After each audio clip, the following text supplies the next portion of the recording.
से कि जो लोग घर पे हैं, आप अपने फैमिली के साथ इस प्रोग्राम को अटेंड करें। जो भी लेडीज आपके घरों में हैं, आपकी वाइफ, आपकी मदर, आपकी सिस्टर, जो भी हैं, उनको इस प्रोग्राम में जरूर लेके आए। सारे लोगों को बहुत फायदा होने वाला है।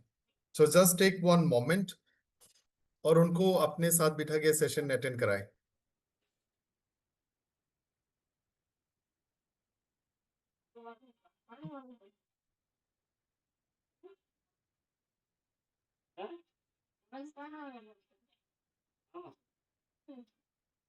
ये रिकॉर्डेड रहेगा, आप लोगों को फ्यूचर में रेफरेंस के लिए मिल सकता है। सो शैल वी स्टार्ट। लोग कम है, जनरली फ्राइडे सेशन में 400 450 लोग होते हैं। Anyway, will start.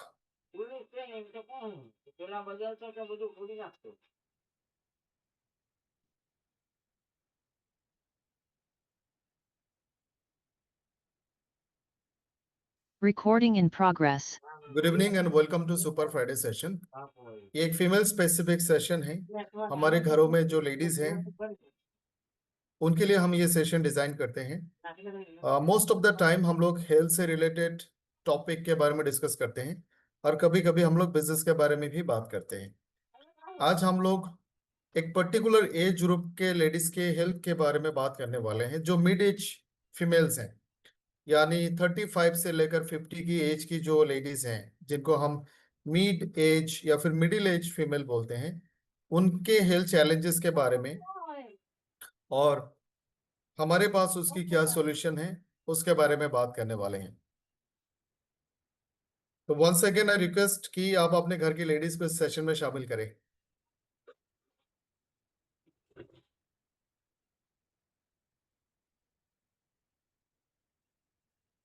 Mid life health challenges in women, इसका मतलब है जिन लेडीज का उम्र 35 से 50 के बीच में है, 35 टू 45 के बीच में है, जिनको मेनोपॉज हो रहा है, उस दौरान या फिर इस एज के फीमेल्स के लाइफ में बहुत सारे हेल्थ इश्यूज आते हैं। सो मेनी हेल्थ इश्यूज, उसके बारे में बात करेंगे आज। और ये हमारे हर घर में इस तरह के फीमेल्स होती ही हैं। जो मेरे उम्र के लोग हैं, आपके सिस्टर हो सकते हैं, आपकी वाइफ हो सकते हैं, आपके मदर हो सकते हैं, नॉट वाइफ, आपकी मदर, या फिर आपकी भाभी हो सकते हैं। वो इस मिड मिड लाइफ एज में है, जिनको इस तरह के चैलेंजेस मिलेंगे। और इस तरह के बातचीत या फिर इन चैलेंजेस के बारे में डिस्कस करना is not very common. Generally इस तरह का बातचीत कहीं पे नहीं होता। तो मिडिल एज की जो फीमेल्स हैं, उनकी जो भी हेल्थ इश्यूज हैं, मोस्ट ऑफ द टाइम वो अनअटेंडेड रह जाती हैं। हम लोग 5-6 चैलेंजेस के बारे में बात करेंगे। सबसे पहले और सबसे बड़ा चैलेंज है नॉन कम्युनिकेबल डिजीज, यानी एनसीडीज। इसको हम लोग लाइफस्टाइल डिसऑर्डर भी कहते हैं। इसमें से सबसे ज्यादा जो कॉमन है वो है हाइपरटेंशन और डायबिटीज और मस्कुलोस्केलेटल डिसऑर्डर्स।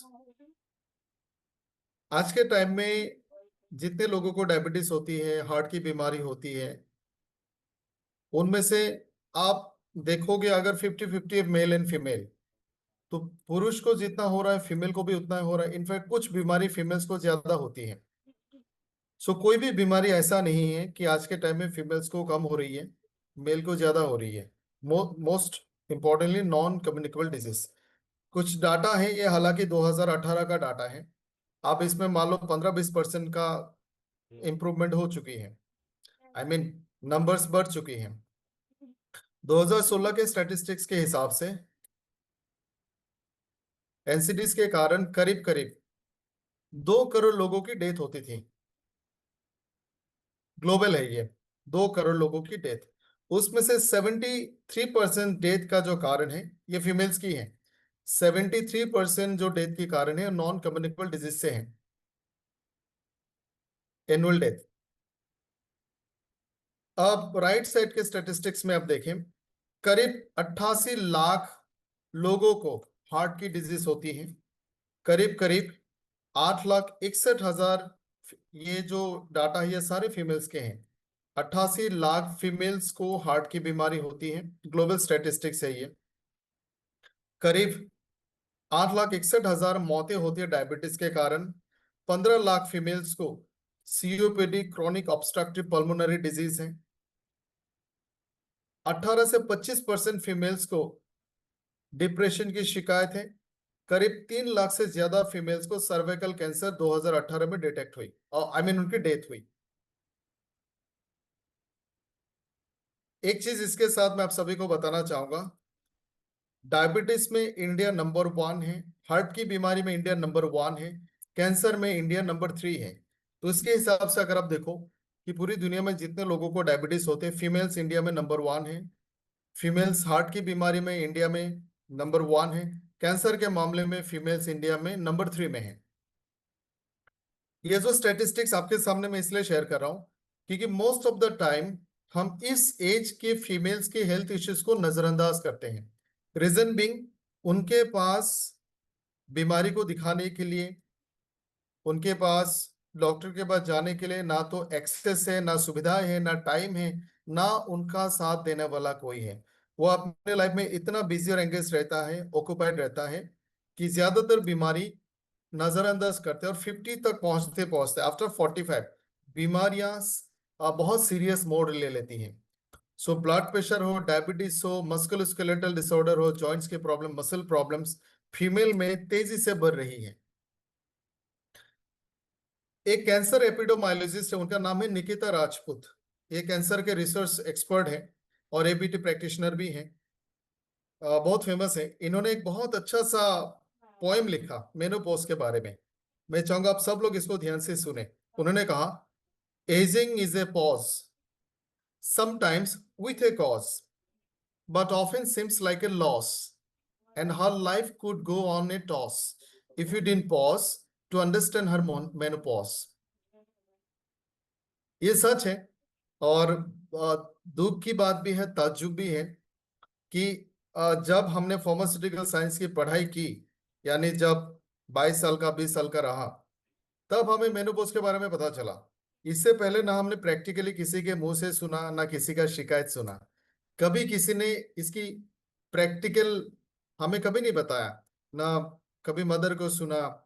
हमारी घर की जो एजेड फीमेल्स है, उनको इसके बारे में कहते हुए कभी नहीं सुना। और जिस तरह से मेनोपॉज के बारे में हमारी किताबों में बताया गया है, इस one of the most tough time in an women's life.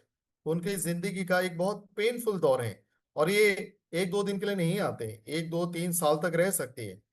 और बिना शिकायत किए, बिना इसके बारे में बताए, बिना इलाज किए, in a compromised way females lived their menopause. इसका पहला कारण है अनअवेयरनेस, उनको भी नहीं पता। दूसरा कारण है किसको बताएं। तीसरा कारण है आसपास में ना तो कोई मेडिकल एक्सेस है, ना हेल्थ फैसिलिटीज है। तो मैं इस पॉइंट को दोबारा से सुनूंगा, और ये सिर्फ लेडीज के लिए नहीं है। Ageing is a pause, sometimes with a cause, but often seems like a loss, and her life could go on a toss if it didn't pause to understand her menopause. Female की life में इस as में एक बहुत बड़ा challenge आता है, menopause. मैं मेनोपॉज को कुछ बेसिक सिम्टम्स आपको बताना चाहूंगा। पहला है, मूड स्विंग होता है। आप में से काफी सारे लोगों ने इसको एक्सपीरियंस भी किया होगा। और मूड स्विंग बहुत खतरनाक होती है। अभी एक सेकंड में वो बहुत खुश होंगे, अगले पल वो बहुत दुखी और डिप्रेस और डाउन हो जाएंगे। और ये दिन में कई दफा ऐसा अटैक्स आ सकते हैं। हॉट फ्लैशेस, बॉडी के आप अपर पोर्शन में, अपर रेस्पिरेटरी ट्रैक्ट, चेहरे में इस सडन हॉट फ्लैश आ सकते हैं, बहुत गर्मी महसूस हो सकती है। स्लीप डिसऑर्डर्स, नींद ना आना। इरिटेबिलिटी, छोटी छोटी बातों पे गुस्सा आना, कभी भी गुस्सा आना। हेडेक्स, ये बहुत कॉमन है, सर दर्द होना। कॉन्सेंट्रेटिंग प्रॉब्लम्स, आप फोकस नहीं कर पाओगे, अटेंशन नहीं दे पाओगे। जॉइंट पेन्स होना। इंसोम्निया, स्किन में बदलाव होना, हेयर्स में प्रॉब्लम होना, स्किन में पैचेस आना, फेशियल हेयर्स आना। मूड स्विंग हमने बात कर लिया। सीवियर डिप्रेशन होना। ये सारे सिम्टम्स ऑन एंड ऑफ आते जाते रहते हैं। आप इमेजिन करो अगर हमें एक साल लगातार सर दर्द हो तो कैसा हो सकता है, एक साल लगातार हमारा मूड स्विंग हो तो कैसा हो सकता है। And the females they live this for year 2 और 3, 1 2 3 साल तक वो उसको जीते हैं। सो मेनोपॉज के कारण फीमेल्स की लाइफ में एक बहुत खतरनाक फेज आती है और जिसको वो हर रोज सफर करती है। एक स्टडी कहती है दिल्ली में करीब इस वक्त जितने भी फीमेल्स हैं उनमें से 12%, 12% 12% प्री मेच्योर मेनोपॉज की थ्रू से गुजर रही है। मैंने अपने करियर में मोस्ट ऑफ द टाइम ज्यादातर लोगों को 40 के आसपास में मेनोपॉज होते हुए देखा है, और बिफोर 40 एक या दो लेडीज को मैं जानता हूं जो 45 तक उनका मेनोपॉज नहीं हुआ।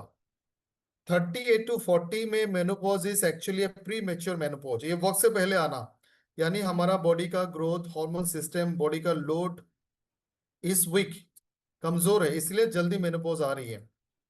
40 से पहले मेनोपॉज आना इसको प्री मेच्योर कहा जाता है। इसका मतलब है हमारी जो फर्टिलिटी एज है वो खत्म हो रही है, बॉडी की कैपेसिटी कमजोर हो रही है। 31,435 फीमेल, ये डेली का स्टेटिस्टिक्स है, इन लोगों पे स्टडी किया गया था।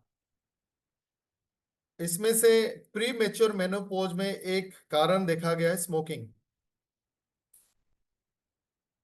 और मेनोपॉज के दौरान मेनोपॉज का मेन कारण है हार्मोन्स का कम हो जाना। सो इसको हार्मोनल चेंजेस कहा जा सकता है, और इसके कारण ब्रेन की फंक्शन, बॉडी के नॉर्मल फंक्शन में बहुत गहरा असर होता है। जिन लोगों को स्मोकिंग की आदत है उनकी मेनोपॉज और ज्यादा खतरनाक होती है। ये एक और परसेंटेज आप देख सकते हो कि pre mature menopause Andhra Pradesh में 17% है, तेलंगाना में 17% अप्रोक्सीमेटली, मेघालय में 13%, दिल्ली में 11%, महाराष्ट्र में 10%। देश के चारों एंड से ये डाटा लिया गया है, यानी people are getting aged early, लोग जल्दी बूढ़े हो रहे हैं। फीमेल्स की फर्टिलिटी पीरियड भी 40 से पहले खत्म हो रही है, and it's a bad sign. एक और खतरनाक चैलेंज जो फीमेल्स को आती है इस दौरान मिड लाइफ में वो है कैंसर्स। ब्रेस्ट कैंसर और सर्विकल सर्वाइकल कैंसर ये सबसे ज्यादा है। आ, ये जो लेफ्ट साइड का स्टेटिस्टिक्स है इसको एक बार देखते हैं। करीब हर साल ऑलमोस्ट 14 लाख महिला का न्यू ब्रेस्ट कैंसर की केसेस दर्ज होती हैं। दर्ज होने का मतलब ये डॉक्टर के पास आते हैं। आप इंडिया में मान सकते हैं ऑलमोस्ट डबल या फिर ऑलमोस्ट उतना ही और भी केसेस है जो कभी डॉक्टर के पास नहीं आते। जैसे डायबिटीज के लिए हम कहते हैं इस वक्त हमारे पास 10 करोड़ से ज्यादा लोग डॉक्टर के इलाज कराते हैं, लेकिन 30 से 40 करोड़ लोग ऐसे जो प्री डायबिटिक स्टेज में है या फिर अबाउट टू डिटेक्ट। तो सिर्फ 14 लाख केसेस रजिस्टर होती है। ये वो लोग हैं जिनके पास हेल्थ एक्सेस है, जो थोड़ा बहुत सोसाइटी में मेडिकल सिस्टम के बारे में अवेयर हैं, इसके बारे में बात करते हैं, जो प्रिविलेज हैं। अंडर प्रिविलेज लोग, मिडिल क्लास के फैमिली या फिर ऐसे लोग जिनके पास हेल्थ फैसिलिटीज का एक्सेस नहीं है, वो इससे ज्यादा नंबर में 15-20 लाख तो ऐसे भी होंगे। So this is minimum number what you can represent, but actual cases are more than this. एक और स्टडी कहती है हर 4 मिनट में हर 4 मिनट में इंडिया में एक महिला का ब्रेस्ट कैंसर डिटेक्ट होती है। ये भी वो लोग हैं जो हॉस्पिटल में जाते हैं। अगर हम एक्चुअल डायग्नोसिस करें पूरे इंडिया के सारे महिलाओं पे जो 30 साल के ऊपर में है, मुझे लगता है 1 मिनट में 4 होगा। फिर हर साल कैंसर से होने वाली, ब्रेस्ट कैंसर से होने वाली डेथ इंडिया में 4,58,000 है। It's a very big number.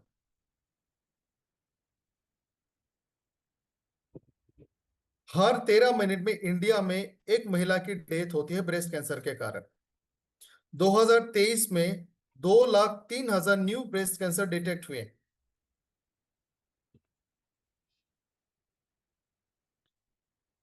हर 1 लाख में करीब करीब ऑलमोस्ट 30 केसेस दर्ज होती है। 1 लाख लोगों में 30 लोगों को ब्रेस्ट कैंसर डिटेक्ट होती है। अगेन आई रिपीट कि ये सिर्फ वो नंबर है जो डॉक्टर के पास पहुंचते हैं, ऐसे और भी नंबर से डॉक्टर के पास पहुंचते ही नहीं है। 2023 में सिर्फ ब्रेस्ट कैंसर से होने वाली डेथ 1,02,000 है।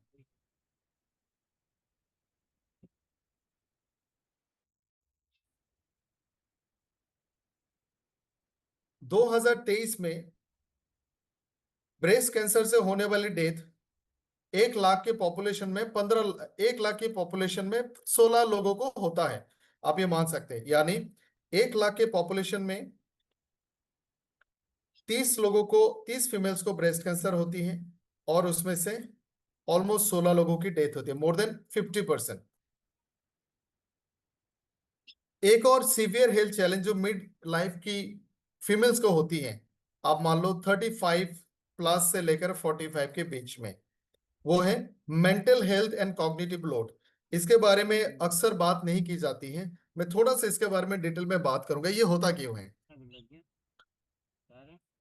हम में से जितने लोग, जितने जेंट्स है यहाँ पे, आपके सामने मैं एक सिचुएशन रखता हूं, आप उसको इमेजिन करें।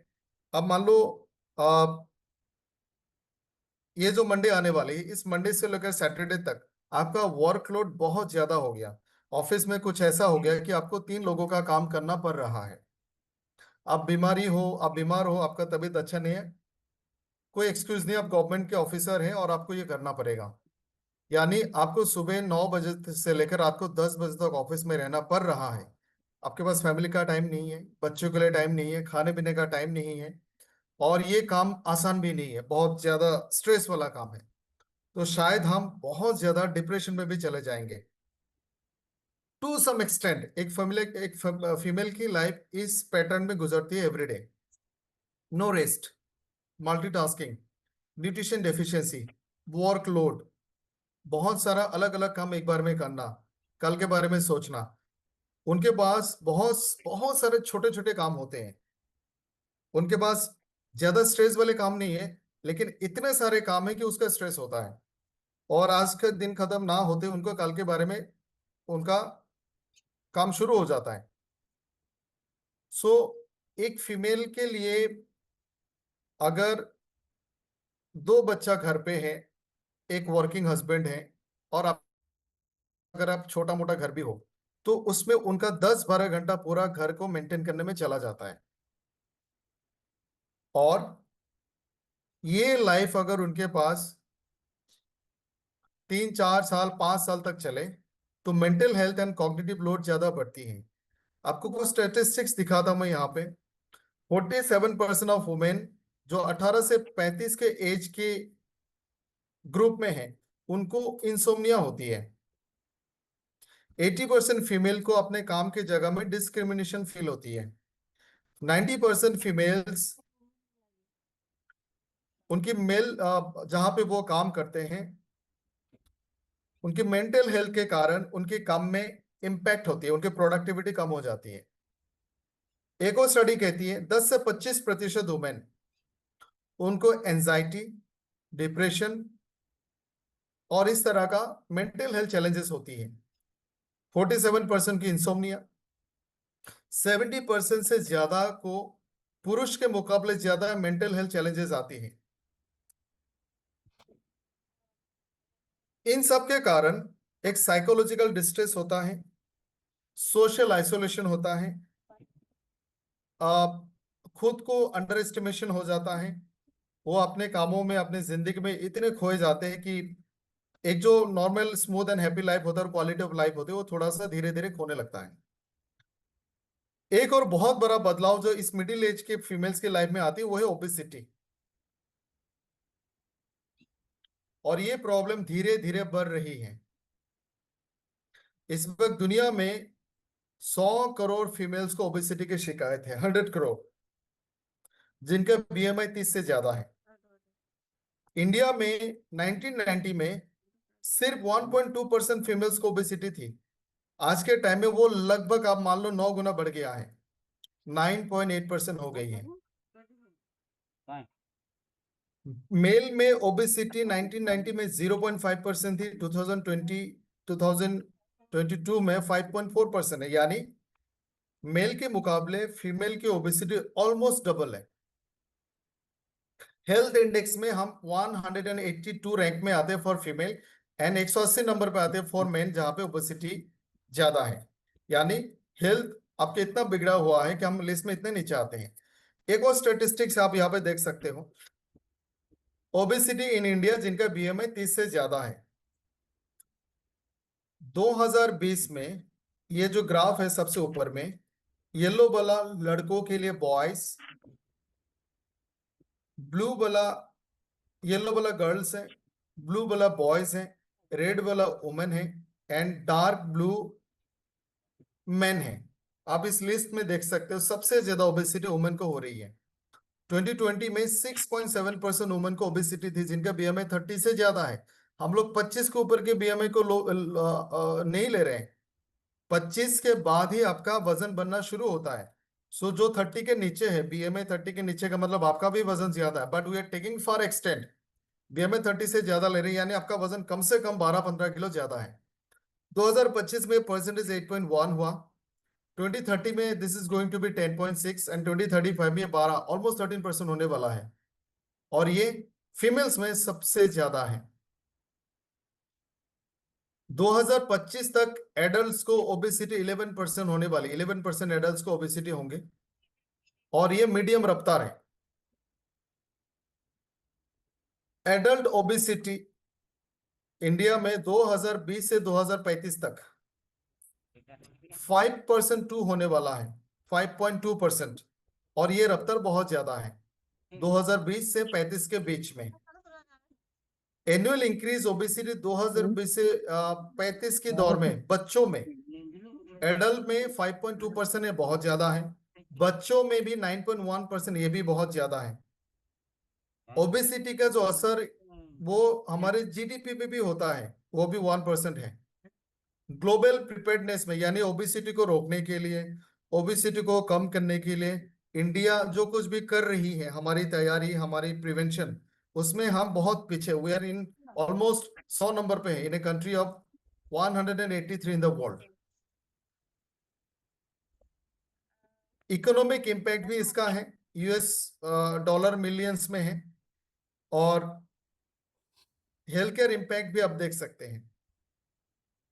अब जितने भी बीमारियों के बारे में हमने बात किया है यहाँ पे, ये सारी बीमारी मैं दोबारा से रिपीट करूंगा, हमने 5-6 बीमारी के बारे में बात की है। सबसे पहले chronic non communicable disease number 1, उसमें hypertension, diabetes, musculoskeletal disorder, cancer etcetera आएगा। दूसरा है मेनोपोज, तीसरा है कैंसर, चौथा है मेंटल हेल्थ, पांचवा है ओबेसिटी। इसके अलावा एक दो बीमारी और है, जैसे आंखों की प्रॉब्लम, ओरल केयर। ये जो 5 बीमारियां हैं, ये 5 बीमारियां बहुत सारे फीमेल्स में एक साथ में भी आती है। ऐसा बहुत कम है जिन लोगों में, मिडिल एज के जो फीमेल्स हैं, ऐसा बहुत कम है जिनको इनमें से सिर्फ एक बीमारी हो रही हो, बल्कि ज्यादातर केसेस में मल्टीपल बीमारियां होती है, और इसको हम मल्टी मॉर्बिडिटी कहते हैं। जिनको कुछ टाइम से डायबिटीज है, उनका ब्लड प्रेशर बढ़ना शुरू हो गया। जिनको कुछ टाइम से ओबेसिटी है, उनको जॉइंट प्रॉब्लम शुरू हो गई। जिनको कुछ टाइम से डायबिटीज है, उनको नर्व की प्रॉब्लम भी शुरू हो गई। सो ये जो 5-6 बीमारियां हैं, इसमें से बहुत रेयर होता है किसी एक महिला को इसमें से एक ही बीमारी हो, बट ज्यादातर 2-3-4 अलग अलग बीमारी साथ में आती है। इसको कहा जाता है मल्टी मॉर्बिडिटी। ये एनसीडीज का लिस्ट है। प्रिविलेंस पर 100 वुमेन, 100 महिलाओं में से कौन सी बीमारी कितना हो रहा है? क्रॉनिक रेनल डिजीज यानी किडनी की बीमारी 100 में से एक इंसान को भी नहीं हो रहा, आधा इंसान को हो रहा है। कैंसर 100 में से एक को भी नहीं हो रहा, लेकिन अगर आप 120 लोग ले लो, उसमें से एक को हो रहा है। Chronic bronchitis 0.8, chronic obstructive pulmonary disorder 0.8, stroke लगभग एक इंसान को हो रहा है। न्यूरोलॉजिकल एंड साइकोलॉजिकल डिसऑर्डर 2 लोगों को हो रहा है, यानी न्यूरोसाइको डिसऑर्डर कैंसर से भी ज्यादा हो रही है, स्ट्रोक से भी ज्यादा हो रही है। यूरिनरी इनकॉन्टिनेंस, यूरिनरी ब्लैडर का बीमारी होना, किडनी रिलेटेड डिजीज, वो 2.4 लोगों को हो रही है। कोलेस्ट्रॉल 2.5 लोगों को हो रहा है out of 100, we are counting out of 100 in India पर 100 women.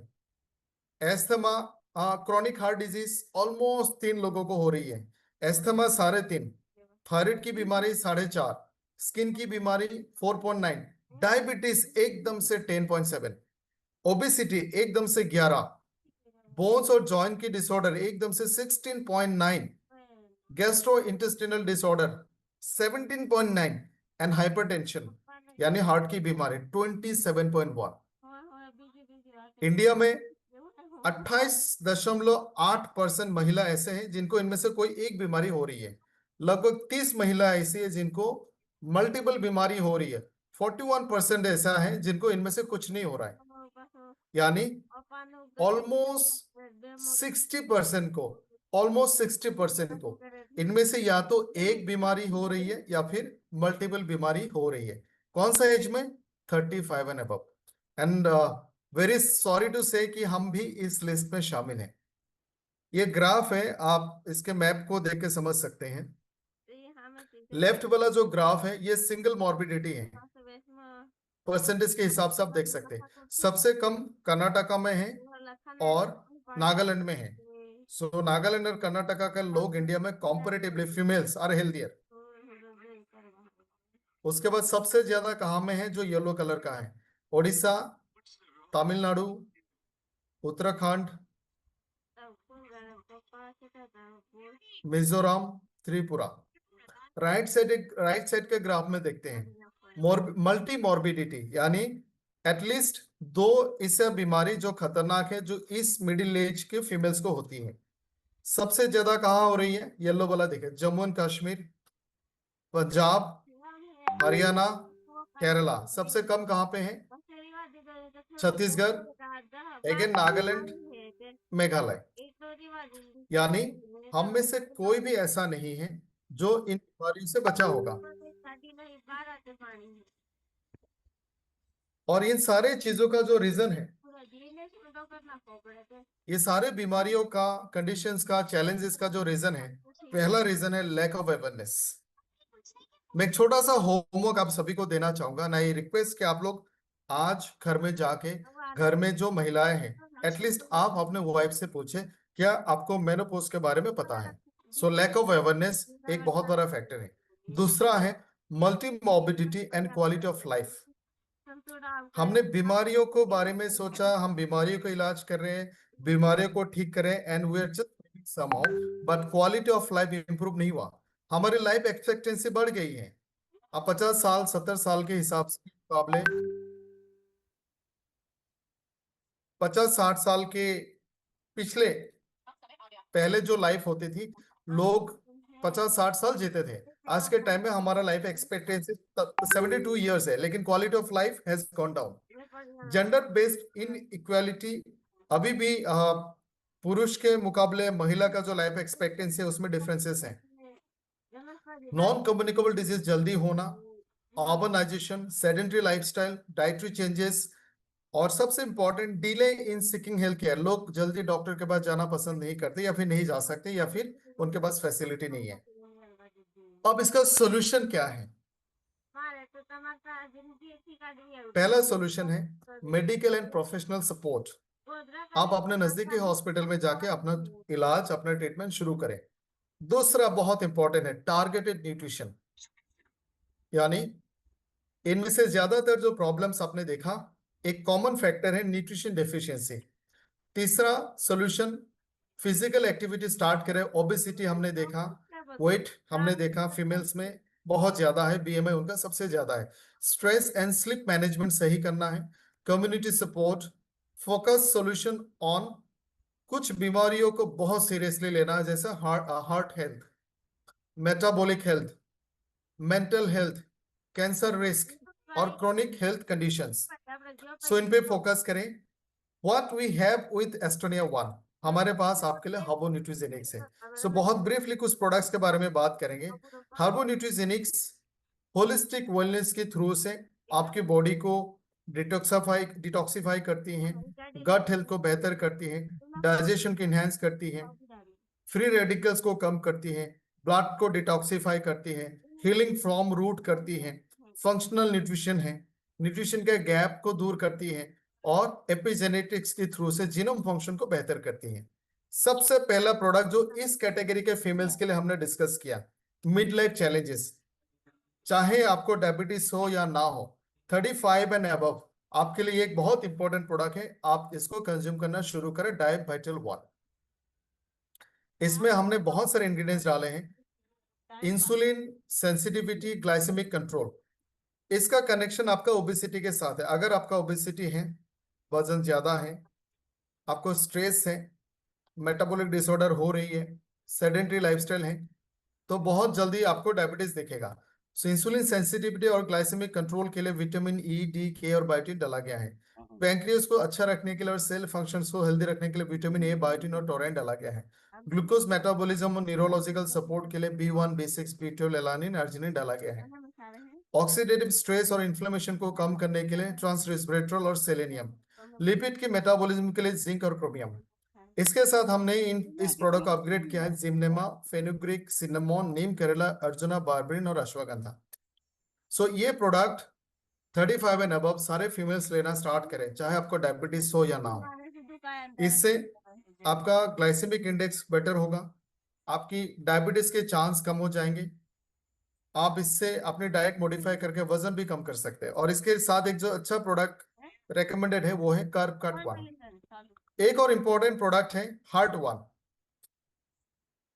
Heart one 35 and above ज्यादातर लोगों को लेना चाहिए। हमने देखा फीमेल्स में 27.8% फीमेल्स को हाइपरटेंशन है, जो मिड एज फीमेल्स हैं। तो ऐसे में हार्ट वन आपके लिए बहुत जरूरी है।